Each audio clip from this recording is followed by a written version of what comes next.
Good morning दोस्तों, कैसे हो आप। आज अपन स्टार्ट करने वाले हैं फिजिक्स 11th क्लास का। 11th क्लास के फिजिक्स में कुल मिला के 15 चैप्टर्स हैं।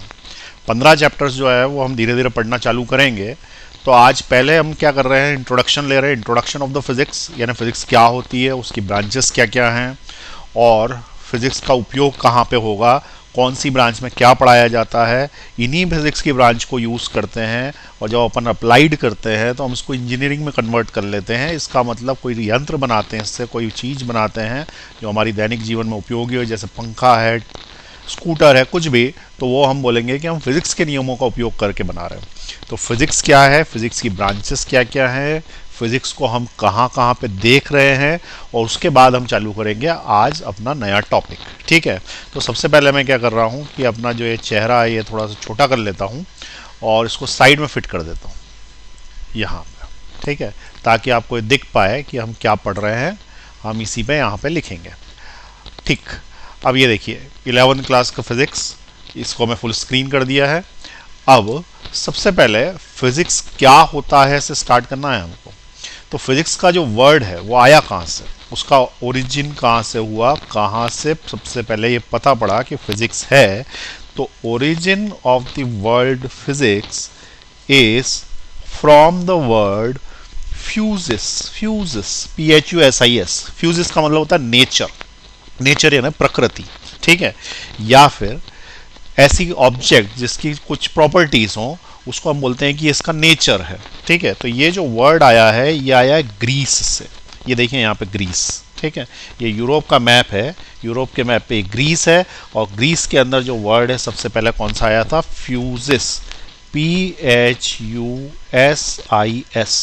इस वर्ड से फिजिक्स बना है। ठीक है, अब ये फिजिक्स का मतलब होता है नेचर। इसका मतलब ये स्टडी ऑफ नेचर ही होगा। It is the study of nature. तो सबसे पहले अपन ये पता करें कि फिजिक्स की डेफिनेशन क्या है। तो physics is a branch of science. Physics किसकी ब्रांच है, साइंस की, in which we study about nature and natural phenomenas. Natural phenomena का मतलब जो भी प्राकृतिक घटनाएं हैं वो सारी की सारी इसमें पढ़ी जाएगी। अब सबसे पहले आप क्या करेंगे, कॉपी निकालिए, हाथ पे हाथ धर के वीडियो नहीं देखना है, काम भी करना है। तो सबसे पहले कॉपी निकालिए, डेफिनेशन लिखिए फिजिक्स की, यहीं से स्टार्ट होगा। Physics is the branch of science in which we study about nature and natural phenomena. इसको नोट कर लें। अच्छा, एक चीज़ और मैं बता दूं, वीडियो को पॉज कर सकते हैं। अगर मान लो कि आगे निकल रहा है तो वीडियो को पॉज कर लें और पॉज करने के बाद नोट कर लें। तुरंत नोट करिए इसको। फिजिक्स की डेफिनेशन सबसे पहले यहीं से स्टार्ट होगा आज अपना फिजिक्स। ठीक, उम्मीद है कि तुमने नोट कर लिया होगा। उसके आगे देखें, ये एक पेड़ है, दिख रहा है नीचे, ऊपर कर देता हूं।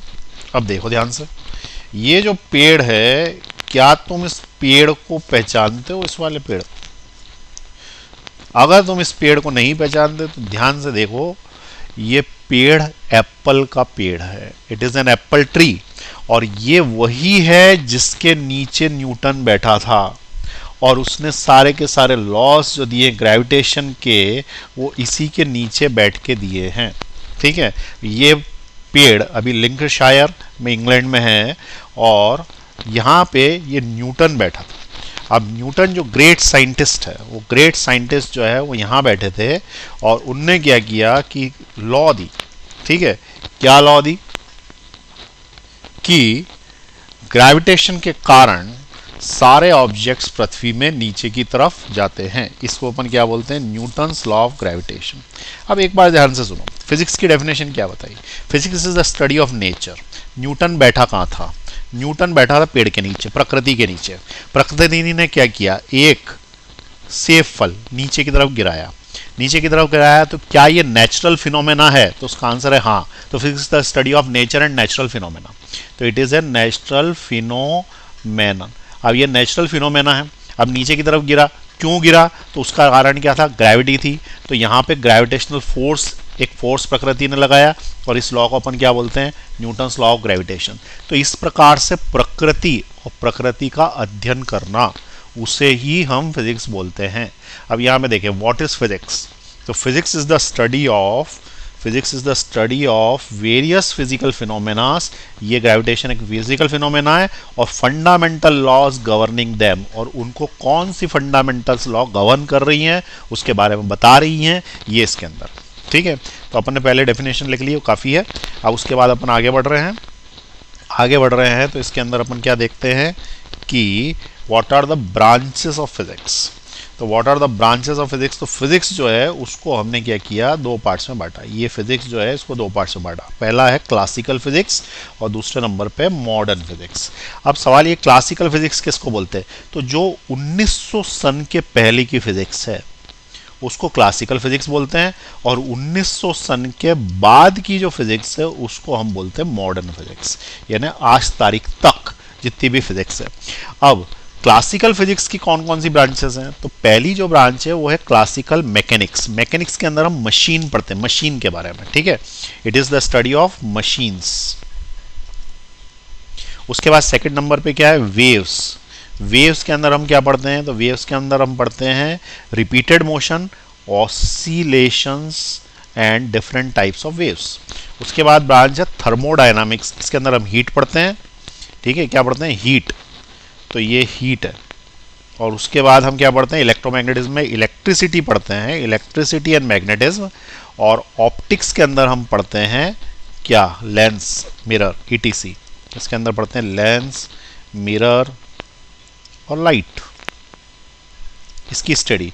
जबकि इलेक्ट्रोमैग्नेटिज्म में क्या पढ़ते हैं, इलेक्ट्रिसिटी एंड मैग्नेटिज्म, उसके नाम से ही पता पड़ रहा है।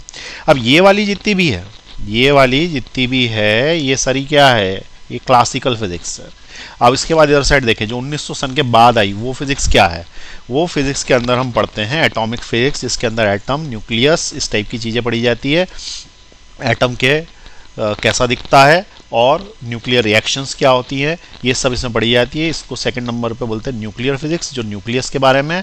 क्वांटम फिजिक्स, जिसके अंदर बहुत ही छोटे पार्टिकल्स के बारे में, बहुत ही छोटी चीज़ों के बारे में बात करी जाती है, वो क्या कहलाती है, क्वांटम फिजिक्स कहलाती है। ठीक है, तो अब आपको क्या करना है, नोट करना है what are the branches of physics. यहाँ से नोट करना चालू करें। ब्रांचेस ऑफ फिजिक्स से सबसे पहले फिजिक्स की दो ब्रांचेस है, क्लासिकल फिजिक्स, और उसके बाद सेकंड नंबर की ब्रांच जो है वो 1900 के बाद जो है मॉडर्न फिजिक्स। आइंस्टीन के ज़माने की बात है, और ये वाली जो है ये न्यूटन के ज़माने की बात है, ये न्यूटन और ये वाला आइंस्टीन।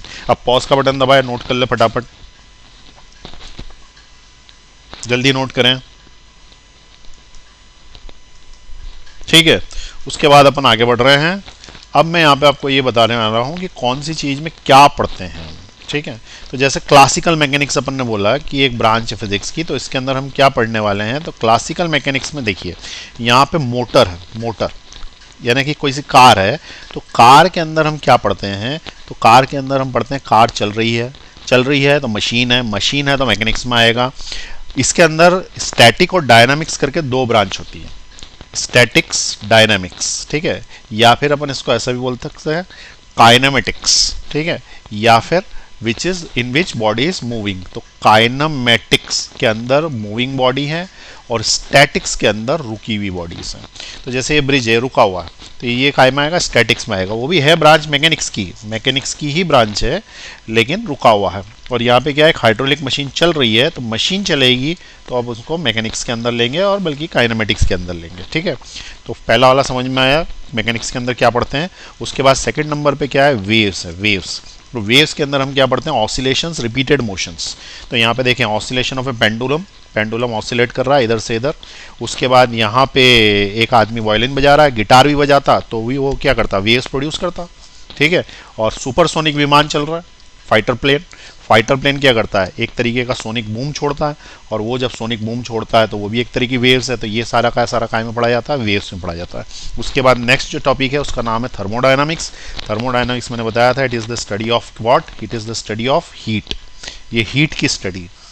अब हीट की स्टडी में क्या क्या पढ़ा जाता है, तो जैसे थर्मामीटर है, थर्मामीटर का एक्सपांशन हीट के कारण होता है। कोई सा इंजन है, गाड़ी का इंजन में भी थर्मोडायनामिक्स लगता है।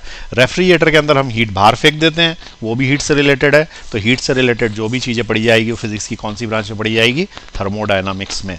ध्यान से सुनते हैं, ये मैं क्विज लेने वाला हूँ इसके बाद। ठीक है, उसके बाद नेक्स्ट इज इलेक्ट्रोमैग्नेटिज्म। इलेक्ट्रोमैग्नेटिज्म में क्या होगा, इलेक्ट्रिसिटी बढ़ी जाती है, लाइट अगर चमकेगी तो इलेक्ट्रिसिटी के रूप में है, इलेक्ट्रिसिटी आएगी तो हीटिंग इफेक्ट ऑफ करंट देगा, हीटर चलने लग जाएगा। इलेक्ट्रिसिटी बनती का ऐसे है तो पवन चक्की से इलेक्ट्रिसिटी बनती है, तो it is the generation of electricity. ये सारी की सारी जो ब्रांच है ये कहलाती है इलेक्ट्रोमैग्नेटिज्म, और इसके अंदर हम इलेक्ट्रिसिटी और मैग्नेटिज्म पढ़ते हैं।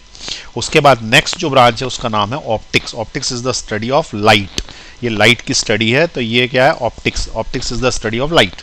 अब इसके अंदर image is produced in the plane mirror, concave mirror, convex mirror, वो सब आता है। Colour of the sky, sky का कलर ब्लू है, क्यों दिखता है, हमें जो बुलबुले होते हैं साबुन के, सोप बबल्स, वो ऐसे 7 कलर के क्यों दिखते हैं, ये सारा का सारा ऑप्टिक्स है, it is related with light, ठीक है ना। अब उसके बाद next is atomic physics. Atomic physics के अंदर एटम्स पढ़ा जाता है। अब यहाँ पे देखें, ये जो हेलोजन साइन बोर्ड है, नियॉन साइन बोर्ड है, इसके अंदर एटॉमिक लेवल पर लाइट निकल रही है।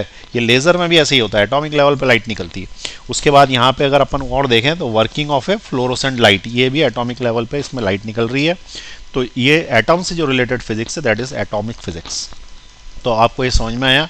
अब उसके बाद देखें न्यूक्लियर फिजिक्स। न्यूक्लियर फिजिक्स में हम न्यूक्लियस से रिलेटेड, तो यहाँ पे देखें न्यूक्लियर जनरेशन पावर प्लांट है ये। उसके बाद यहाँ पे अपन कार्बन डेटिंग कर रहे हैं, जिससे हमको ये पता पड़ जाता है कि हमारा ऑब्जेक्ट कितना पुराना है। कोई बहुत पुरानी लकड़ी या बहुत पुरानी मूर्ति मिली तो उसकी कितनी एज है, 1 लाख साल पुरानी है, कितने साल पुरानी है, ये हम कार्बन डेटिंग से पता कर लेते हैं।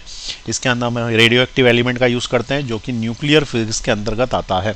और उसके बाद रेडियोथेरेपी दी जा रही है, ये कैंसर के पेशेंट्स को दिया जाता है, इसके अंदर भी न्यूक्लियर फिजिक्स का उपयोग हो रहा है। तो न्यूक्लियर फिजिक्स जो है वो इन सब को कंबाइन करके जो फिजिक्स बोली जाती है वो न्यूक्लियर फिजिक्स है। It is again a branch of physics. Quantum mechanics में हम बहुत ही छोटे लेवल पे, क्वांटम लेवल पे डील करते हैं, पार्टिकल्स को एटॉमिक स्केल पे बिहेव करते हैं। जैसे स्मार्टफोन इतना छोटा है, उसके अंदर कितनी सारी चीज़ें हो जाती है, तो एटॉमिक लेवल पे होती है। उसके बाद एक इलेक्ट्रॉन माइक्रोस्कोप है, छोटी से छोटी चीज़ देख पाता है। मैग्नेटिक रेजोनेंस इमेजिंग है, मैग्नेटिक रेजोनेंस इमेजिंग MRI बोलते हैं इसको हम, MRI। तो ये MRI के अंदर भी जो है हम क्वांटम मैकेनिक्स का यूज़ करते हैं। अब यहाँ तक हमें ब्रांच ऑफ फिजिक्स पता पड़ गई। अब मैं तुमसे लेने वाला हूँ एक क्विज। अब तुम क्विज में ये बताना है कि which branches of physics are involve in making a car. Car को बनाने में फिजिक्स की कौन कौन सी ब्रांचेस यूज में आएगी। इतनी सारी ब्रांचें तुमने पढ़ी, मैकेनिक्स पढ़ी, उसके बाद थर्मोडायनामिक्स पढ़ी, करंट इलेक्ट्रिसिटी यानी कि इलेक्ट्रोमैग्नेटिज्म पढ़ा, इलेक्ट्रोमैग्नेटिज्म पढ़ा, फिर ऑप्टिक्स पढ़ा। तो इनमें से कौन कौन सी उपयोग में आने वाली है, एक आएगी कि बहुत सारी आएगी, ठीक है। सोचें जरा फटाफट। तो सबसे पहले देखें, यहाँ पे मैं कार दिखाता हूँ। अब कार में कई सारी ब्रांचें उपयोग में आने वाली, कई सारी ब्रांचेस। देखिए कैसे। एक सबसे पहले इलेक्ट्रोमैग्नेटिज्म, यहाँ पे क्या लगा हुआ, बैटरी लगी हुई, ठीक है। यहाँ क्या लगा हुआ, बैटरी लगी। ये जो बैटरी लगी हुई है, इस बैटरी को अंदर इलेक्ट्रिसिटी है, और बैटरी, स्टार्टर और हेडलाइट सब में इलेक्ट्रिसिटी है। तो कौन सी ब्रांच उपयोग में आई, इलेक्ट्रोमैग्नेटिज्म। उसके बाद इंजन है, इंजन गर्म होगा ना, हीट से रिलेटेड कौन सी है, थर्मोडायनामिक्स। उसके बाद यहाँ पे मिरर लगा हुआ है, मिरर से रिलेटेड कौन सी है, ऑप्टिक्स। उसके बाद यहाँ पे पहिया गोल घूम रहा है यानी कि क्या, मशीन, तो मशीन मतलब मैकेनिक्स। और उसके बाद यहाँ पे अंदर इसके वाइब्रेशंस आ रहे हैं, स्पीकर चल रहा है, शॉक एब्जॉर्बर ऊपर नीचे हो रहे हैं, जिसमें भी ऑसिलेशंस हो रहा है वो सब क्या है, वेव्स। तो इसके अंदर वेव्स नाम की ब्रांच भी उपयोग में आ रही है। अब आप देखें, ऑसिलेशन हो रहा है इसलिए वेव, ऑप्टिक्स उपयोग में आ रही है मिरर्स के अंदर, हीट जनरेट हो रही है तो थर्मोडायनामिक्स, इलेक्ट्रोमैग्नेटिज्म क्योंकि मैग्नेटिज्म है और इलेक्ट्रिसिटी है, और मैकेनिक्स क्योंकि गाड़ी चल रही है। इसका मतलब एट ए टाइम कई सारी ब्रांचेस मिलाते हैं तब वो इंजीनियरिंग बनता है। तो इंजीनियरिंग जब बन रहा है तो उसमें मैकेनिक्स, इलेक्ट्रोडायनामिक्स सारी ब्रांचेस उपयोग में आ रही हैं। अब सेकंड नंबर की क्विज मैं आपसे पूछने वाला हूँ, वो क्विज सिंपल है। वो सिंपल क्विज ये है कि यहाँ पे मैंने बना रखे हैं बहुत सारे नाम, सब्जेक्ट्स। तुमको ये बताना है कि कौन सी ब्रांच में इसको पढ़ते हैं। Motion and it cause, heat and temperature, repetitive motion, light, electricity, magnetism. उसके बाद particle moving at any speed, फिर बिहेवियर ऑफ सब एटॉमिक पार्टिकल। तो हमने जितनी भी अभी तक पढ़े उसके अंदर से कौन कौन सा इसके अंदर उपयोग में आएगा। तो देखें, मोशन में क्या उपयोग में आना चाहिए, मैकेनिक्स। मोशन में क्या उपयोग में आना चाहिए, मैकेनिक्स। हीट एंड टेम्परेचर में क्या उपयोग, थर्मोडायनामिक्स,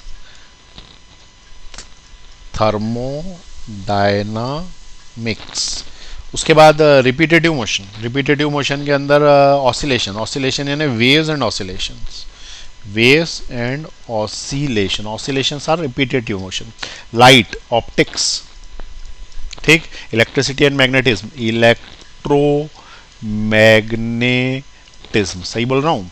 उसके बाद particle moving at high speed, ये भी नहीं पता, रिलेटिविटी कहलाता, रिलेटिविटी, रिलेटिव मोशन आइंस्टीन ने खोजा था। एक ऑब्जेक्ट चल रहा है तो उसकी रिलेटिव हमको चीज़ देखनी चाहिए, उस ऑब्जेक्ट पे चढ़ के देखने में कुछ अलग दिखता है, that is called the relative motion. अब सब माइक्रोस्कोपिक तो है, तो क्वांटम है, क्वांटम मैकेनिक्स, ये क्वांटम फिजिक्स भी बोल सकते हैं इसको। अब अपन ये चेक करते हैं कि हमने जो लिखा है वो सही है कि गलत है। तो नीचे की तरफ लेता हूँ, तो देखें पहला क्या है, मैकेनिक्स सही था हमारा, थर्मोडायनामिक्स था, ठीक है। फिर उसके बाद नेक्स्ट नंबर पे था वेव्स, फिर उसके बाद हमने बोला था ऑप्टिक्स, उसके बाद इलेक्ट्रोमैग्नेटिज्म, रिलेटिविटी, और फिर क्या था, क्वांटम मैकेनिक्स, ठीक है। तो ये सारे के सारे सही हैं। अब उसके बाद वापस अपन नीचे की तरफ चले,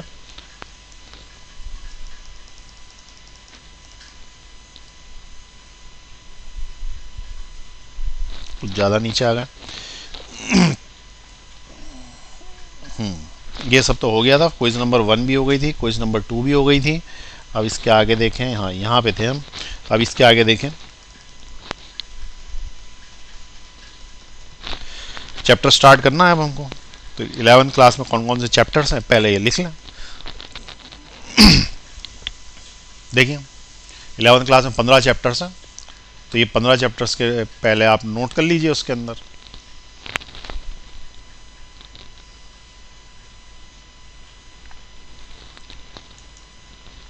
आ गए 15 चैप्टर स्क्रीन पे, ठीक है, लिख लीजिए 15 चैप्टर्स कौन कौन से हैं। Physical world, units measurement, motion, laws of motion, work power energy, system of particles, gravitation, mechanical properties of fluid and solids, matters, thermodynamics, ITG, oscillation, waves, इतना हमको इसके अंदर पढ़ना। फटाफट पॉज का बटन दबाइए, पूरा लिखिए, अरे आलस मत करो भाई, लिखना है, ठीक है, लिखिए फटाफट उसको। चलो पॉज का बटन दबाओ, फटाफट लिखो, जल्दी लिखो। चलिए मेरे ख्याल से आपने लिख लिया होगा।